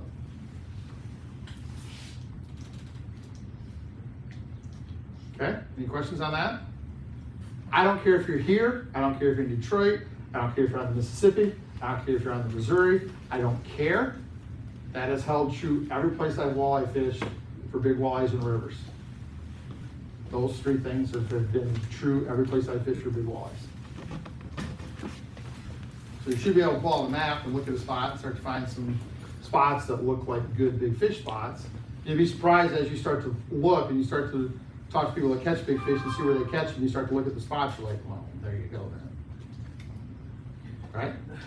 Other thing I'll tell you about big fish, especially when you're jigging, if you catch one, immediately turn around and fish that spot again for the next 10 minutes because they almost always travel in at least pairs of 2, sometimes groups of 3. So the last thing you want to do when you catch a the first thing you should do when you catch a big fish, as soon as it's in the net, unhook it, throw it in the live well, go right back up and catch another one. Fish that same little 30-foot stretch for 10 minutes. Looking for that second one, maybe that third. Then you can go out in the middle of the river, take your picture, whatever you're gonna do, keep the fish, release the fish. I could care less what you do with that. But don't catch a big fish. Get everybody all excited. Everybody pull the rods out of the water. Stop and take a picture. And you don't get back to that big fish spot again for 20 minutes. There's a short bite window for these big fish. And when you're in it, stay in it. You can always take a picture later. Right? One of the things that I say a lot about people, people ask me, what kind of mistakes do you see anglers make? One of the things I say is most anglers go fast when they should go slow when they should go fast. Meaning, right? You catch a fish, you reel a fish in, you net that fish. Let's just say we're trolling. For this purpose, we're trolling. You net a fish. It's a good fish. You put the fish down, put the rod down, you put the lure out, grab your camera. If you just caught a fish on that lure, get it back in the water. You can take a picture when? Anytime. There's gonna be lots of times in your day you're catching nothing. That's when you take your pictures. You've got a hot bite. You've got a fish that you're in a spot that this lure just worked. Now you go fast and get it back in the water. Everybody goes slow. They take their time, they get the fish out, they take their picture, the lure's all tangled in the net, and then you're a mile and a half from where you caught the fish by the time you get the lure back in the water.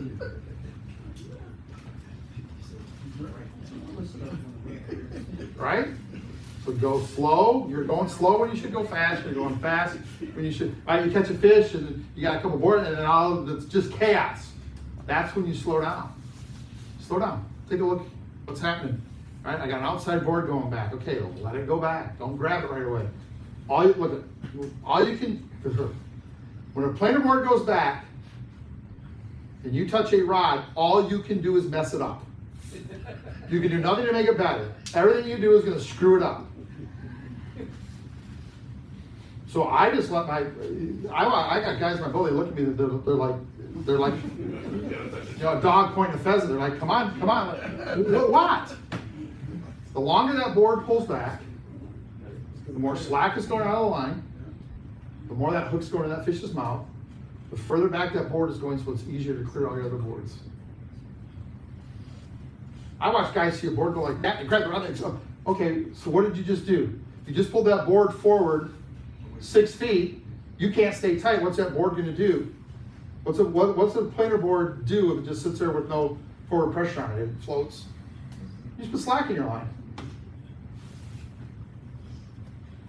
Let it go. Let it go. Let it go. It ain't going anywhere. It ain't going anywhere. Let it go. Right? You want to see people panic? Hop on my pontoon where we're on 8 boards aside. Right? And I have a rule in my boat. 1 fish to the back at a time. So I've seen your guys' pictures. You got 2 in the net, and it takes you 20 minutes to untangle the shit tangle. And you've got 2 good lures in the net at a time when you should be. My rule is 1 at a time. Fish comes to the boat, take the board off, net it, reset the lure, grab the second fish that hit. Next closest one. Get it in, net it, unhook it, reset the rod. So now we're fishing. Right? Where's the next one? What's the next closest one? That one's still okay. Reel in. This is a great example of this. We had our 16 rod setup, actually 18 rod setup. We had 8 boards and 2 down rods. So we had 18 rods out on the pontoon. Hooked the fish we're trolling Saginaw Bay in shallow water. Hooked the fish on the outside board on the port side. Okay? Our rule is a minimum of 30 seconds before you touch, especially an outside board. let it pull back, let the fish kind of steer, dive, and pull in without clearing any other boards. Right? That fish hits. This fish hits. This fish hits. This fish hits. This fish hits. We got 6 on. Okay? Bite, stop. Okay. Closest fish. That's the easiest one to get in, right? Reel it in, reset it. There goes another one. Okay. Closest fish, reel it in, net it, reset it. Okay, closest one, reel it in, net it, reset it. There goes 2 more. Okay, closest one, right? We caught 21 fish in about 40 minutes. The last one we reeled in was that first one that hit. We dragged him around for 40 minutes. He was this long and this skinny by the time he got in, right? But he didn't come off.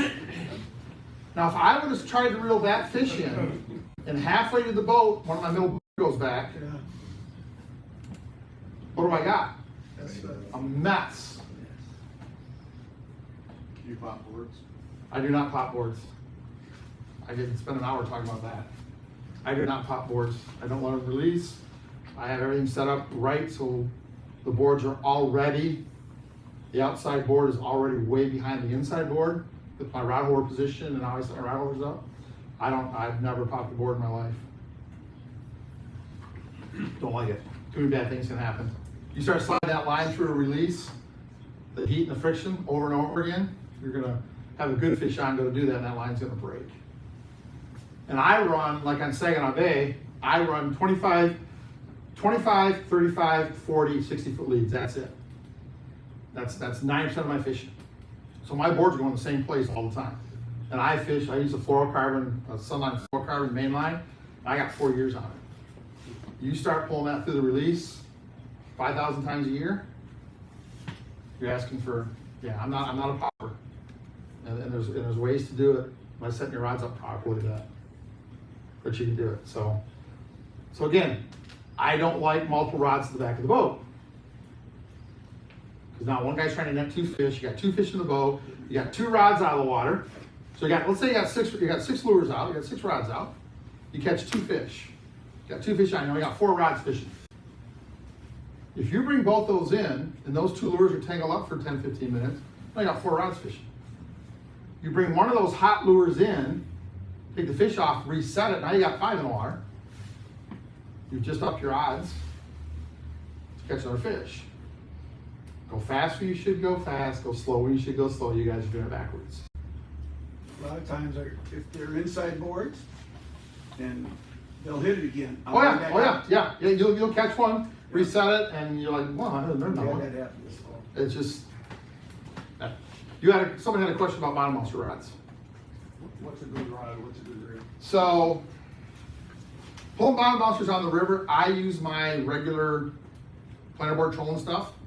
I use 8.5-foot telescoping Denali. It's got a pretty soft tip on it, and I just use my line counter reels. And that way I can duplicate exactly, right? So I just catch a fish 32 feet, I can put it back 32 feet.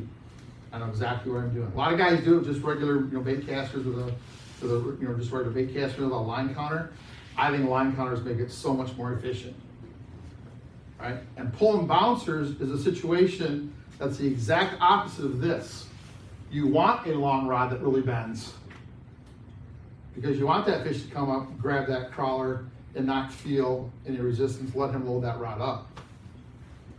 So 2 complete different rods for 2 complete different things. Anytime you got to ride a rod holder, you want it to be long and soft so the fish can load it up.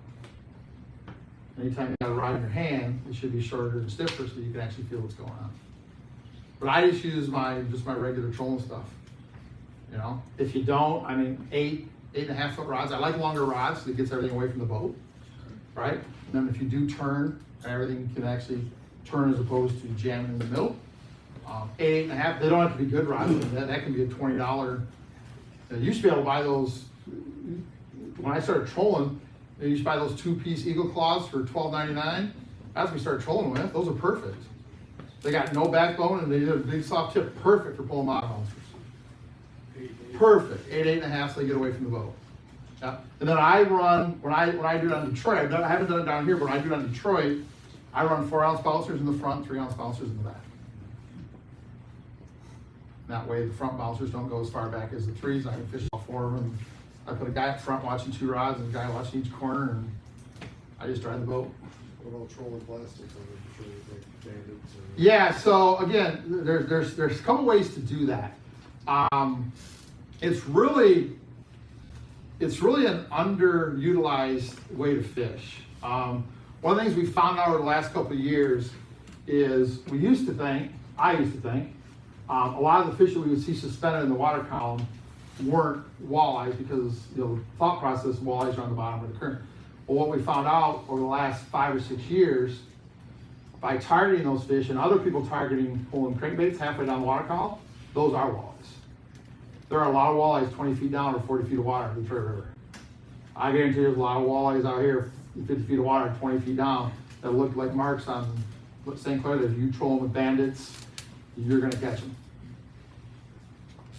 Because they are walleyes. Now, here's where I get frustrated. So I had some information given to me back in 2004.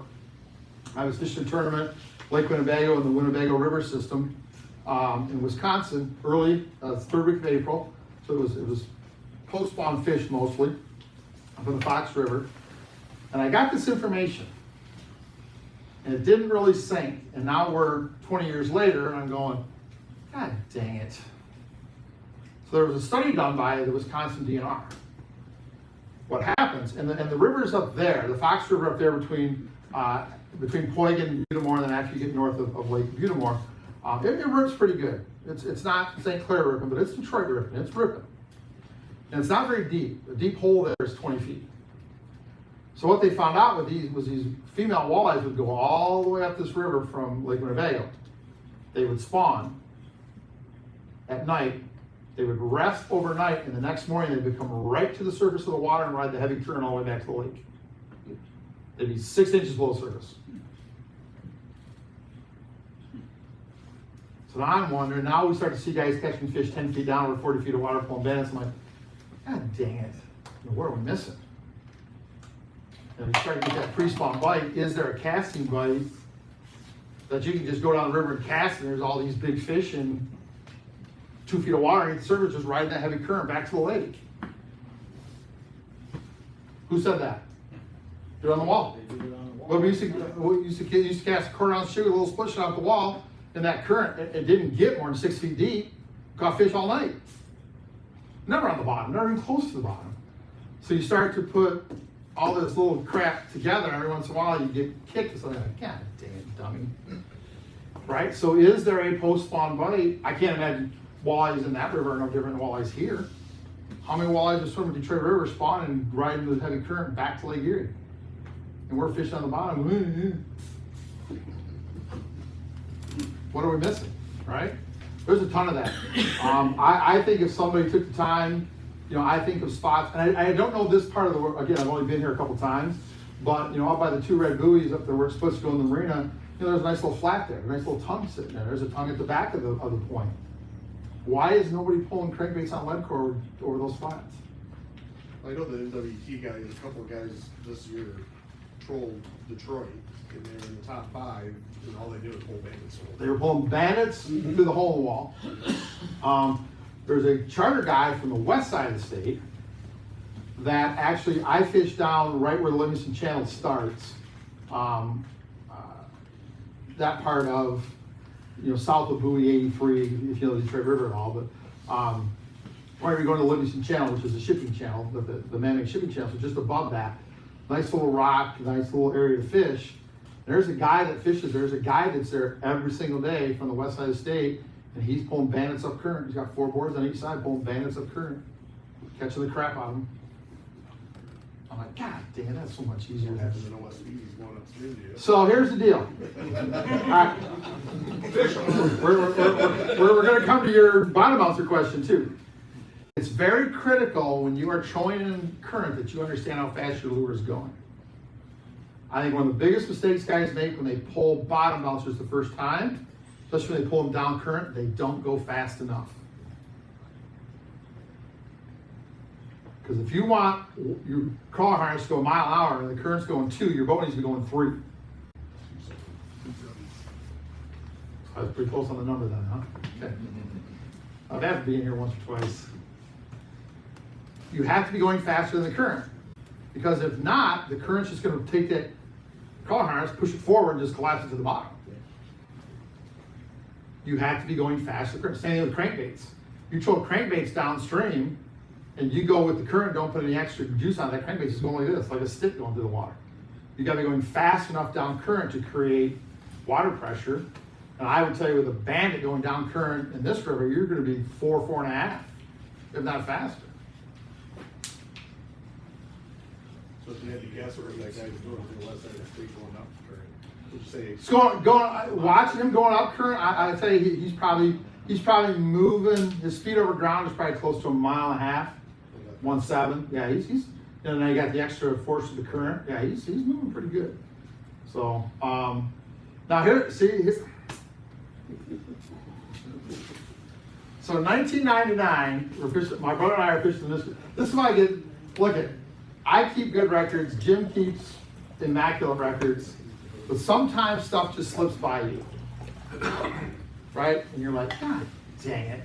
So in 1999, my brother and I are fishing the Michigan Walleye Tour out of Sterling State Park, and the first day it blows 100. So Sterling State Park in May, where are you gonna go? You're gonna go all the way to Ohio, you're gonna go to Kelly's, you're gonna go to North Bass, you're gonna go to Northwest Reef, you're gonna go to Middle Island, which is right on the Canadian border. That's where you're going. Well, it's blowing 100. We got no chance of even getting on it. It's blowing from the east. We ain't going fishing. So we go up the river. We go to the Trent Channel. Don't have any jigging stuff with me because we're on Lake Erie in May. We ain't jigging. So I put some Hottentots out. It's 1999. Just so we can go fishing that day. I troll up the middle of the Trent Channel in 11, 12 foot of water. White bass, white bass, white bass, white bass, white bass, white bass. Well, at least we're fishing. Turn around, go down current. I knew from fishing in Sault Ste. Marie that I needed to go faster than the current. Pull bottom houses in Sioux. I knew I needed to go fast, so I speed the boat up, go downstream. We're going 4.5 mile an hour in Curry River. 4.5 pound walleye, 5 pound walleye, 4.5 pound walleye. Do you think we went back to the river and fished, John Week? No, we went 48 miles that way. And we could have went 3 miles that way and caught 25 pounds every day. So now you hear guys catching fish. It happened 3 years ago on the Michigan Walleye Tour.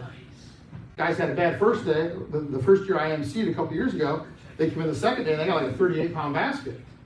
It was the guys from Metro Detroit Walleye Stalkers. It was Paul and Wes. I'm like, okay, what did you do? He goes, you're not gonna believe it. I'm like, well, I've heard a lot of fishing stories. Is we were pulling bandits at the backside of Mud Island, between Mud Island and Jefferson. We were pulling bandits 40 feet back in that 40 feet of water. Because we went through there, saw a bunch of fish. We thought, what the heck? Made one pass, caught 3, stayed there all day. Current's slower there too. Current's a little slower there. Caught 38 pounds, pulling crankbaits 10 to 12 feet down in 40 feet of water in the Detroit River. Everybody else is going. So there's so much of this stuff that we just haven't touched. Last couple of years, I've had friends that have fished a big bass tournament on the river in October. So I've come down the last couple of years in Detroit and pre-fish with them just to kind of show them some spots. And here's another thing I'll tell you. Good spring walleye spots are also good fall smallmouth spots. A good river spot's a good river spot. Doesn't matter what species or what time of year. If you got a good spring walleye spot and you need fall smallmouth, same spots. We proved that over and over and over again. So we're actually fishing the tongue at the top of Fight Island, which is one of my favorite spring walleye spots. And I know there's big smallmouth there, so I catch a bunch of big smallmouth in there. And we're actually casting deep diving crankbaits in 12 feet of water, bringing them up the edge, and as soon as they hit the bottom, boom. And we caught 4 to 5 pound smallmouth all day. Just casting into the current, cranking it back against the current, coming up that break, and as soon as it hit that break once or twice, boom, smallmouth, boom, smallmouth, boom, smallmouth. We didn't get to it. You could. I guarantee you there's walleye there in the springtime doing the same thing, but nobody's doing it. So, like jigging is an easy way to do it. It's fun. You got to ride in your hand. The boat control's not hard. Well, bottom bouncers is a great way to catch walleyes in these rivers. It's easy. You don't have to do a lot of work. But there are so many things that we're missing. I've got a buddy who almost won the NWT a couple years ago, pulling shad rats on fire line up the breaks in Trent Channel. He'd come out 11 feet of water, come up in that 5 feet, and as soon as those shad rats started hitting the bottom, boom. Caught 35 pounds a day. Well, yeah, he lost a few. He lost a few, but got 35 pounds a day. 111 pounds in 3 days of term feed. I don't know how many times I've seen Bondi out there at the tip of Fighting Island casting. Casting, yeah. John did a podcast with 10 different ways to catch Yeah. besides chicken. Yeah. And nobody does it. I mean, nobody does it. I think if I was going to do any of this stuff, my next move would be take my lead core. I think you throw crankbaits on lead on those edges, like the tongue of fight iron right at that edge, or the fight iron channel. You kind of work up that edge with lead core cranks that are just. I bet those fish would go nuts. But you got to have enough room, right? You got to have people in the boat that know how It's gotta to. be a little empty. Yeah. So it's more of a May thing than I think an April thing. But there are a lot of people who do a lot of stuff. I got a guy that all he does, he's in our marina, and he goes out every day, and all he does is pitch plastic jerk baits in less than 5-6 feet of water for walleye. He comes back every day with limits of fish. Every day. Just 5-6 feet of water, fast style crankbaits, just rips them. He's when a walleye hits that bait in 6 feet of water, he goes, it's on. What color is that boat? The Red Ranger. The Red Ranger with an ever-new I'll tell you what, outboard. I'll get you, what's that? Yeah, one of those air tags? Yeah. Yeah. Just throw it in the boat. Yeah. But that's all he does. He goes, I'm sick of jigging. He goes, he's an old guy, retired guy. He goes out a couple hours every afternoon, and he just got a few spots he goes hits, and he goes out twice a day, and that's all he does. Because I'm tired of vertical jigging, especially when the wind blows. Because I can go up against shore, he goes, I don't have to fight the wind. I'm like, God, that's a good idea. But with 4 guys in the boat, I mean, I'm not casting unless I got a full suit of armor on. So the idiots I got, you're afraid to do a vertical jig. There's some of the guys I get, but I sure would not be out there casting. But there's so much of this stuff, right, guys? We did a casting jig this year. We just basically took our vertical jig and moved the line tie to the front, put a little bit starter hook on it as a casting jig. This has been a 1.5 years in development, and we had it last 2 falls when I've been doing that bass fishing. We caught some fish. One of the trips I can't remember what I was telling, but we saw a bunch of fish actually in the pilings right out front here, flat, right up against the pilings, and we would slide in there and jig and then slide out, slide in and slide out. I'm like, it's just a pain. So we actually grabbed these, put a boot tail on them, threw them out behind the boat, 35 feet, just pulled the boat in and out of the pilings, had this behind it, kind of snapped it. You're just snapping it all day. Right? You just throw it out, let it hit the bottom, and all you're doing all day is just doing this. You just pull the boat forward and snap. And we railed, this was in December, we're snapping, and we railed on them. And all the guys out in the flat are going, and they couldn't figure out where they couldn't figure out where to get them. They're hiding behind those pilings, And behind those pilings. just like a bridge. So you could drive the boat in, and you could vertical jig, but it was a lot easier to have a lure behind you. You could kind of let it kind of slide in there. Let the current kind of suck it in there. Just one of those things that nobody, I'm sure those guys have fished that area forever. And we just saw a bunch of fish on our side scan right tight against the pilings, and this is a whole lot harder than it should be. You just threw the casting jig out there and just kind of snapped it and caught a bunch of them. Right, so there's lots of different ways to do it. You don't have to vertical jig. Vertical jig obviously is, again, I think the easiest way to do it, especially as the water gets deeper and the current gets heavier.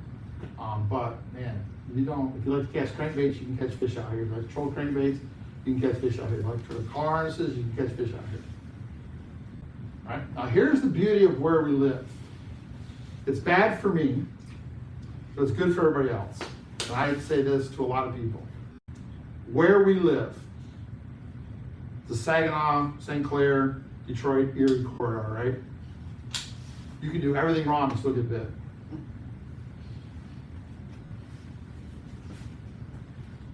This is not a hard place to catch fish. After all my travels, I say it this way: we don't fish here we have varying degrees of catching. This is not fishing. This is not fishing. You know what fishing is? Fishing is Leech Lake up in Minnesota. You guys ever heard of Perry Good? Yeah. All right, so I spent 8-9 days with Perry Good, a group of us were pre-fishing for a tournament on Leech Lake. Perry was in that group, and we're bobber fishing one day. Wind's blowing in the shore, we're slip bobber fishing with leeches up on these shallow, rocky reefs. Pretty common technique. I don't know, I had 2 or 3 small fish and a couple guys. Perry's got, I got 3 over 30 and 2 over 29. What the hell? You're fishing right next to me. What color rocks are you fishing? What color rock was I fishing? He goes, yeah. He goes, see the sun went down?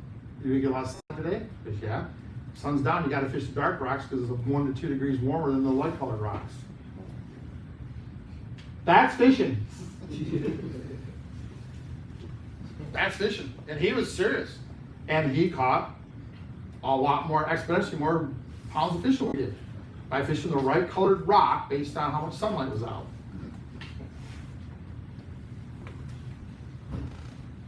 Half of us out here don't even think about rocks. We just go fishing.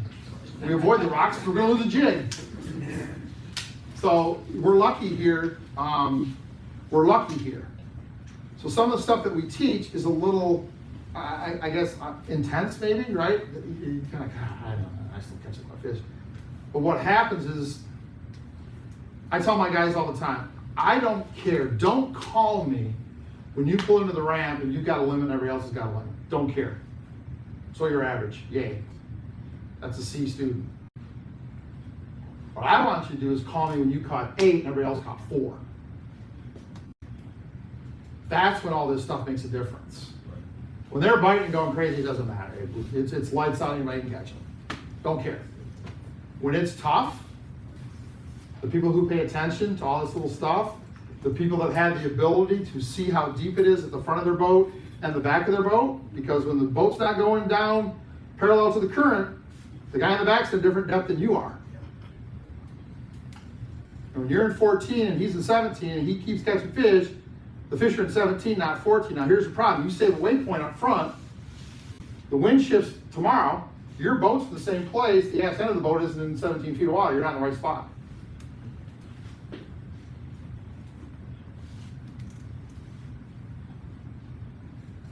For having the ability to know that the fish are in 17 feet, and the way the drift is, you can only fish 17 feet for 60 feet of a drift, and then you gotta pick everything up, go back up, fish 17 feet for 60 more feet, go back up, fish 17 feet for 60. You guys just randomly start at 14, go through 17, catch 2, and end up in 30, go, oh, not biting. When if you just pay attention to what's happening, and you stay where the fish are, you got a full fly ball fish and a couple drifts. That's the kind of stuff that I'm trying to teach everybody to think about. Every time you catch a fish, that fish answers 8 questions, right? Location, depth of water, how deep your lure had to be, how fast you were going, the size, shape, action, and color of your lure. Every fish answers those 8 questions. You start putting 2 or 3 fish together, you start to see things that are the same, you start to see things that are different. That's how you start to put together a pattern. That's where all this stuff starts to pay off. Not on a normal day, everybody's catching them. That's okay. Look at the dumber the fish are, the better I like. I like stupid fish. I make a living catching stupid fish. So some days they ain't stupid. And you have to adjust. And that's where this kind of stuff makes a big difference. Pay attention to your drop rate, paying attention to exactly what depth you're in, paying attention to which way the boat's. I'll tell you, every day I fish, myself and 4 guys, there is one spot in the boat that's the best every trip. But there's something about the way that spot is drifting, and I don't care who moves there, that guy in that spot's gonna catch him. I watch guys switch rods, I watch guys, you know, you put the village idiot in that spot, and there you go, another one. Right? They're just every example, what color are you using, right? First, just stand here. I don't care what. Just stand right here, and it changes every day's different. The wind's just a little different. Every spot's a little different, and it's just that one spot in the boat. I tell guys all the time, don't ask them what color, hit them in the head and get in the spot. You know, it's like ice fishing. Don't ask the guy next to you what he's catching, knock him off his bucket, get in his hole. I mean, that's the deal. So it's just all that little stuff that all adds up to making big differences. And that's what we teach at Teachin Fishing. You know, we go over the basics, but we also really thrive on all this little minutia, if you will, of fishing. It's a passion I've had since I was a little kid. I can remember keeping records. We had a cabin on the Saddle River up in Grayling, and my grandpa every day, barometer, temperature, water temperature, what flies hatched, what time. I just got into that. I spent a lot of time there with my grandpa when he retired, and I just got into that minutia of paying attention, right? And now I can tell you details about fishing trips from 40 years ago. If I can go back in my calendar and tell you who I had on that day, I can, within 85 to 90% accuracy, tell you what we caught, how many we caught, what color we caught, and what part of the river we caught.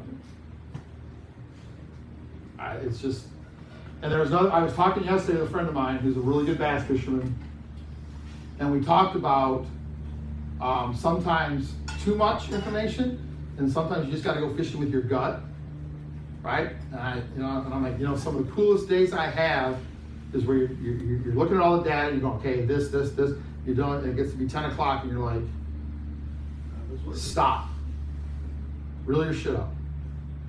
And you just get a gut feeling, you just go to a spot before you get all 5 rods to the bottom, you got 2 fish on.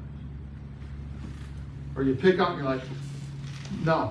Or you feel, I like the days, because I've been on the river so much, I like the days, literally, you're fishing, you go, oh, we got to go down to so-and-so. You just smell. Or you look at the water and just go, right? Or the wind shifts, you're like, we got to get out of here and get down to, and you make that move, and next thing you know, you got a bunch of fish on. And that just comes by just, number 1, being on the water. Number 2, having some way to review and recap your day, what happened. And then number 3, being on the water. Best piece of advice I got when I started tournament fishing, I asked Gary Parsons, I goes, how can I be a better walleye tournament angler? He looked me right in the eye and he said, fish more. I'm like, well, I can't. I got to work to pay for the tournaments. And he goes, an hour at the end of the dock, bluegill fishing. Go. Go to the golf course and go carp fishing. On a Saturday morning, you can't for an hour. Go fishing. The more you fish, the better fisherman you'll be. Go fishing. Go fishing. Go fishing. Everything doesn't have to be a big giant trip. Just go fishing. Come down here and I don't know what the short fishing is like. Just come out here and go fishing. I guarantee you a half hour on the wall casting and paying attention to what your jig does and how different weight, you'll learn about how the current is affecting, you'll learn something. Might not catch anything, but you might learn something. You just gotta go fishing. Okay? All right, anything else? So I eat fishing with minnows also, jigging. Okay. But do you ever tip cold water, early season, late season? Only thing you should get tipped on my boat is the captain. I netted some minnows last year in the old, Yeah. and it seemed to really make a difference. Yeah, I was just curious. I see usually 1 trip a year. I'm like, I probably should have bought a few minnows. 1 trip a year. 1 trip a year. I don't see it enough to look at. When I was buying minnows, I would walk over to the Wyandotte. I kept my boat's in Lieber Marina right next to the Wyandotte boat. I would walk over every morning with my black bucket. I'm a huge believer, if you're going to fish minnows, they should be in a dark bucket. Because you put minnows in a light colored bucket, they fade out. They bleach. Really? Absolutely. They should absolutely be in a dark bucket with a black top, without question. So I had 2 5-gallon black buckets with bubblers, and I would buy 6 dozen, 6 dozen. I start the morning with 12 dozen minnows. Because again, I'm going to get a dozen spot tails, which you just get rid of as fast as you can. Some are going to die, some are too small. So now you get 12 dozen minnows, you got 4 or 5 dozen good ones. I would do that before my morning trip, before my afternoon trip, every single day. One day, I left those 2 buckets on the dock, ran all the way up to Belle Isle Bridge and went, shit. Okay? Well, I'm driving back. Yeah, we don't need minnows. So put on some plastic, and we're fishing short shank jigs at the time, fireball jigs, short shank jigs. Put a bunch of plastics on some fireballs. First drift was not very good, second drift was not very good, third drift we caught one. Started dialing on what was happening. By the time we were done, we had our limit. Last day I fished minnows. At that time I wasn't doing an afternoon trip every day, so I started going out in the afternoon by myself with just plastics to prove it. And I started catching more fish than I ever did. And that was one of the last days I bought minnows. There too. What's that? I lose feeling in the jig. Yeah, sometimes with minnows, yeah.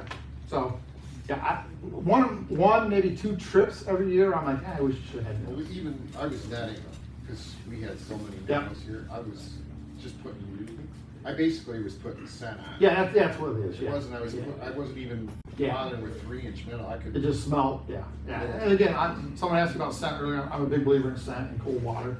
So I think you can do the same thing with scent. What happens if you get caught in Canada with those minnows? I have no idea. I know if there's an issue. I don't know what the issue, I don't know.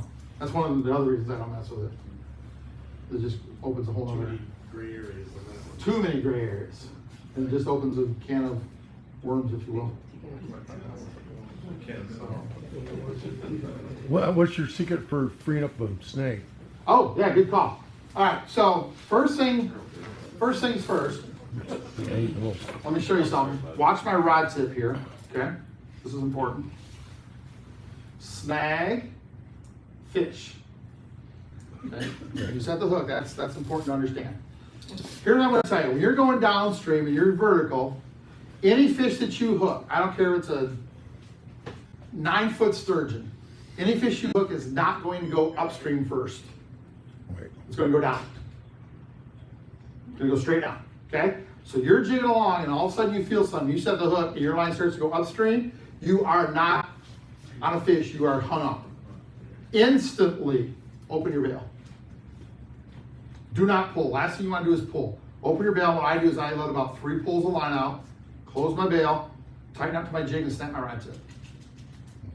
95 times out of 100 it comes out. Very rarely in the river are you stuck in something. What happens is the current sucks your jig under something. If you pull, you can't get it out. You let it just lay there, the current will suck it right back out. Yeah, 95% of the time. If that doesn't work, you're going downstream, your line's out ahead of you, simply point the rod at your line so it's straight, don't bend the rod, and hold your spool. That usually busts off the stinger hook, or has enough pressure to bend the jig hook, you bring it back, bend it back, and away you go. I literally, last year, I counted to because we're running out of jigs, believe it or not, this year. We did a new design this year, we're actually running out. I'm actually kind of freaking out a little bit. So I actually did a count last year of what I had in the boat, what I need the new jigs to have in the boat.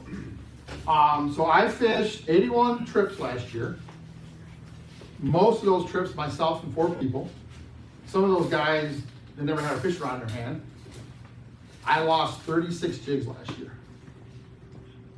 I lost 2 3/4 ounce jigs and 34 1-ounce jigs. I lost 2 jigs all year. Just by doing that. So, I fished 31 trips in a row with my first jig. And I lost it. Oh man, there goes my favorite jig. The guy goes, what are you gonna do? And I stuck my hand in my box and grabbed a jig and I go, tie on a new favorite jig. So I fished that jig the rest of the year. 2 jigs I lost last year.